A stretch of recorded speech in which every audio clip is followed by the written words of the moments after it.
Yo les gens, j'espère que vous allez bien. Aujourd'hui, on se retrouve pour une nouvelle vidéo. Et une nouvelle vidéo débrief du match entre le SCO Angers et le Paris FC. Victoire d'Angesco 1-0 au stade Raymond Kopa.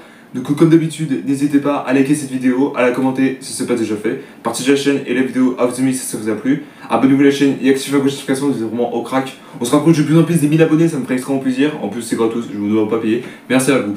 Et bah contrairement finalement à la saison dernière, là on commence avec une victoire. Déjà, on commence fort déjà. Non. Mais après, potentiellement, comme je vous le dis, c'est que le début, on va voir par la suite. Mais après, voilà, c'est un peu une victoire qui me fait du bien, parce que comme ça, potentiellement, on peut foutre la pression aux autres clubs, et comme ça, on peut dire qu'on ne met pas des grosses merdes, sans déconner. Enfin, du coup, voilà. Malgré quand même, je vous dis un truc, pour le premier match, on était déjà plus qu'à 10. Parce qu'il y en a un parmi eux qui était un gros con, il a pris un rouge. Voilà, du coup, voilà, c'est pour ça que je dis ça. Alors, comme d'habitude, on va parler de la compo de l'équipe, le débrief entier. Bon, le classement on parle, mais je vais dire ça absolument pendant la deuxième journée, parce que c'est pas drôle sinon, en réalité. Donc c'est pour ça que je dis ça. Alors, particulièrement comme coupe nous avons eu Hervé Kofi au cash, ensuite Arcus, Camara, Lefort, Anine en défense, ensuite Lilian Raoui-Soa, Begdin, j'ai mal dit, Begda, Sheriff au milieu, ensuite, alors, il a fait un espèce de 4-4-1-1, après est-ce que ça va rester comme ça, on ne sait pas. Du coup c'était particulièrement... derrière le numéro 9 c'était pratiquement Louis Mouton et le numéro 9 c'était un champ de passe et c'était mal le Paul de toute manière. Voilà. Alors on va aller descendre tout en bas pour montrer un petit peu ce qui s'est passé pratiquement dès le début. Déjà un truc de détail, c'est que pour information, c'est qu'il y avait déjà des grosses occasions du côté parisien et du côté de d'Angers. Donc déjà par exemple un de Crasso, du coup qui est sur un ballon mal repoussé dans l'axe, et du coup Crasso avait tenté sa chance de 20 mètres, mais c'était tranquille par Hervé Kofi. En même temps c'est logique qu'il a raté, puisque c'est un Crasso de base. Désolé pour Flo. Donc pardon, excusez-moi. Et donc particulièrement après ça, 3 minutes plus tard, c'est particulièrement le tour de nous, donc c'était le ballon qui arrive dans les 6 mètres, et du coup le ballon avait dévié au second par Sheriff, et qui pouvait conclure, mais non, ce Cherboui sauf sur sa ligne. Alors Cherboui, ce n'est pas le gardien de base, le gardien était sorti pour attaquer Esteban, et du coup finalement il n'y avait personne, et heureusement qu'il y avait un défenseur, sinon c'était but définitif. Et quand je parle du but, quand je parle 2 minutes plus tard, le fond ouvre du gauche très loin, alors je vais l'appeler, c'est pas Kolomoni mais c'est Kolo Djenka, je vais l'appeler Kolo, ce sera plus simple. Il s'est trompé dans l'opération de Le Paul, et du coup il avait fait tout seul dans le but, l'attaquant fixe le gardien, donc El Cambadio, et du coup fort vers la droite, et c'était tranquille, le contre-pied parfait, 1-0 pour Angers. On commence fort, c'est mieux de commencer directement, c'est comme ça, de commencer potentiellement, allez on va dire, marquer le début, et après on prend tranquille, et après on peut marquer un deuxième si on a envie. Voilà, mais après reste à voir par la suite si je fais ça. Voilà, et après ça particulièrement, après il y a eu un jaune du côté Paris FC, mais je n'en parle pas. Et du coup, le pire, c'est que 5 minutes plus tard, le 2-0 était là, c'est Sheriff encore une fois, et du coup qui a tenté sa chance à l'excentré à gauche, et du coup finalement le gardien du Paris FC le pousse en corner, et après qu'il a boxé d'un coup de pied, évidemment. Et du coup après le corner n'a rien suivi, pas spécialement grand chose à dire dessus, et du coup 22 minutes plus tard c'était Crasso pardon. Oh mais j'ai tellement fait ma blague de merde, je suis désolé les parisiens.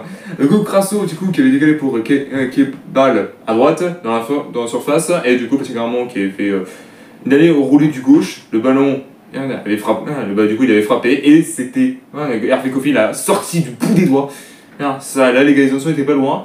Ça doit qu'en réalité, le Paris FC veut montrer qu'ils sont pas des merdes. Et je suis d'accord parce qu'en réalité, alors, je vais vous expliquer un truc détail, c'est que déjà en termes de recrutement du côté du Paris FC, j'aime beaucoup de base. Mais surtout qu'un truc détail qui peut inquiéter certaines personnes, c'est que il est noté qu'on les tient que 4 fois. C'est pas une blague, 4 fois seulement. Après, reste à voir par la suite si ils vont rester en Ligue 1. J'aimerais, parce qu'en réalité, c'est un club que. Bon, c'est pas un club que j'adore, mais en réalité. Déjà, on va voir des joueurs, en termes des joueurs, ils sont très très bons, déjà de base. Donc après, il reste à voir par la suite s'ils sont bons en Ligue 1 ou pas. Je préfère rien dire en réalité. Donc du coup, voilà. Donc après ça, finalement, pas spécialement grand chose à dire. Un coup franc par-ci par-là, des corners. Et du coup, à 38e minute de jeu, c'est Louis Mouton, du coup, malheureusement, qui avait tenté sa chance du gauche, mais de toute façon, il a visé le public en réalité, donc c'était pas du tout carré en réalité. Après, il y a eu un jaune pour Angers, donc pas seulement parce qu'il a fauché littéralement quelqu'un, et du coup, voilà, tranquille. Mais après ça, finalement, pas spécialement à dire là-dessus. Et surtout que là, la frappe avant la mi-temps, l'égalisation était pas loin pour le Parisien. Et comme frappe cadrée de Kebal, je rigole pas, je suis désolé de l'appeler comme ça, mais Kebal, mais ça s'appelle comme ça en réalité. Alors il y en a qui disent Sebal, il y en a qui disent Kebal. Moi je préfère l'appeler Kebal, ça sera plus simple. Et du coup, c'est une frappe lointaine de Kebal, et du coup, Hervé était tranquille, et du coup, il a repoussé des points. Tranquille. Et du coup, finalement, mi-temps entre les deux équipes, 1-0 pour Angers. Franchement, c'est la base. En réalité, quand on a fait dans les matchs à la prépa, c'était comme ça aussi. Donc du coup voilà. Et est-ce que vous préférez personnellement qu'on marque dès le début et après en deuxième mi-temps on nique tout? Je pense qu'on aurait pu faire ça, mais après personnellement les Parisiens étaient plus en fond en deuxième mi-temps que nous en réalité de base, donc on a pu jouer défensif, c'est plus ça. Et du coup deuxième mi-temps, bon après pas spécialement grand chose à dire dès le début, déjà personnellement un hors-jeu du côté de Crasso, mais j'ai encore appelé Crasso, j'en ai marre, je suis désolé. Et du coup là, après ça absolument pas spécialement grand chose à dire là-dessus, et le pire qui poussait à arriver pour Angers, un carton rouge pour Louis Mouton. Quelle espèce de guignol, va. Ah, bordel. Et du coup, Louis Mouton, du coup, qui était de Saint-Etienne, du coup, qui est venu ici, et du coup, qui était en retard suite à l'intervention de Timothée Colo, on l'appelle comme ça en réalité, qui était près du milieu de terrain, et du coup, il a fauché violemment sur le côté, et du coup, le Parisien, bien sûr, est resté au sol. Et du coup, l'arbitre a attendu quelques secondes et sort du coup le carton rouge. Il a hésité pour voir si c'était le jaune ou pas. Bah, s'il mettait un jaune, je pense qu'il aurait quand même l'avoir. Parce qu'en réalité, c'était chaud. Hein. Par contre, là, c'était chaud patate. Hein. Et là, en plus, j'aime pas avoir des rouges parce qu'en réalité, de base, c'est qu'on a du mal déjà à 10. Donc là, vraiment, si on est comme ça avant tout le match, on va se prendre des buts, c'est sûr et certain. Après, on avait déjà gagné plusieurs fois à 10. Je sais rien. Et peut-être que cette fois, finalement, là, voilà, on a peut-être tout cassé en réalité.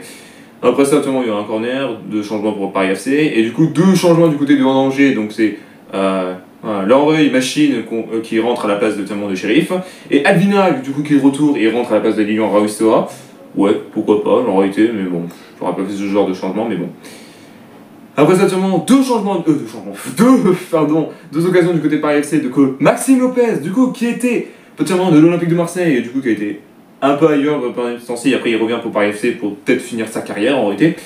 Donc il a tenté sa chance de loin, notamment Maxime Lopez, du coup à 25 mètres, et du coup Hervé était tranquille, couché sur sa droite, et du coup pour capter le ballon tranquille. Et après ça, 3 minutes plus tard, c'était Kebal, encore une fois, qui se met sur son pied gauche, droit au centre, qui était pour Gori, non, arrête de faire des blagues de merde, et qui était resté figé sur la ligne. Gori s'est jeté, mais il touchait pas le ballon, de toute façon ça finit un peu à gauche du but en réalité de base. Vous pouvez penser à ça. Voilà, donc après ça, absolument pas spécialement grand chose. Voilà. Et un autre changement à la 72e minute du jeu, donc c'est Jacques Ecomier qui rentre à la place de Florent Hanine. Ouais, pourquoi pas. Après ça, absolument. Alors, 3 occasions, alors 1 pour Angers et 2 pour Paris FC, donc on va parler déjà d'Angers. Du coup, c'était Arcus du coup à droite qui avait trouvé Alvina dans l'axe au 25 mètres. Il tente la frappe, mais c'était largement dans le cadre, il avait raté. Il s'était pas cadré, hein, parce que si c'était cadré, c'était peut-être sur le but ou peut-être ça a touché la barre, mais quand même. Voilà. Et après, simplement, à la 80e minute de jeu, dès que c'est une nouvelle frappe de monsieur Mathieu Cafaro. Je savais pas qu'il était recruté au Paris FC, parce qu'on rappelle qu'il était à Saint-Etienne. Donc là, ouais, c'est bizarre. Chacun fait ce qu'il veut, je m'en fous, arrêtez, hein, vous faites ce que vous voulez, les joueurs. Mais bon, après, de revoir Cafaro en Ligue 1, ça fait comme une chose. Hein. On rappelle que Cafaro était à Saint-Etienne, et bah, absolument, ça se trouve, il va peut-être faire la même connerie avec le Paris FC, donc c'est pour ça que je dis ça. Après, j'ai rien contre vous, les Parisiens, en réalité. Et après ça, absolument, alors Marchetti, du coup, qui frôle le lucarne, du coup, qui décroche à son tour d'une grosse frappe, d'une lourde frappe à droite. Le ballon finit proche du lucarne droite, et surtout qu'Hervé Kofi, il semblait être dessus, mais au final. On semblait être dessus, mais on va peut-être pas rester à voir. Après ça, 2 changements pour Angers, de quoi, à la 85e minute de jeu. Donc c'est Prosper Peter qui rentre à la place d'Esteban Le Paul. Ouais, pourquoi pas. Et Marcus Courcul, j'ai rien à parler aujourd'hui, qui rentre à la place de Begdin. Ouais, je suis d'accord en réalité. Après ça, à la 90e minute de jeu, Mathieu Cafaro, du coup, qui avait tenté une frappe, un coup franc, mais c'était complètement raté. Et ça finissait à gauche, c'était dégueulasse. Après, il y a eu un jaune du côté de Curious parce qu'il a pété un pont contre un joueur.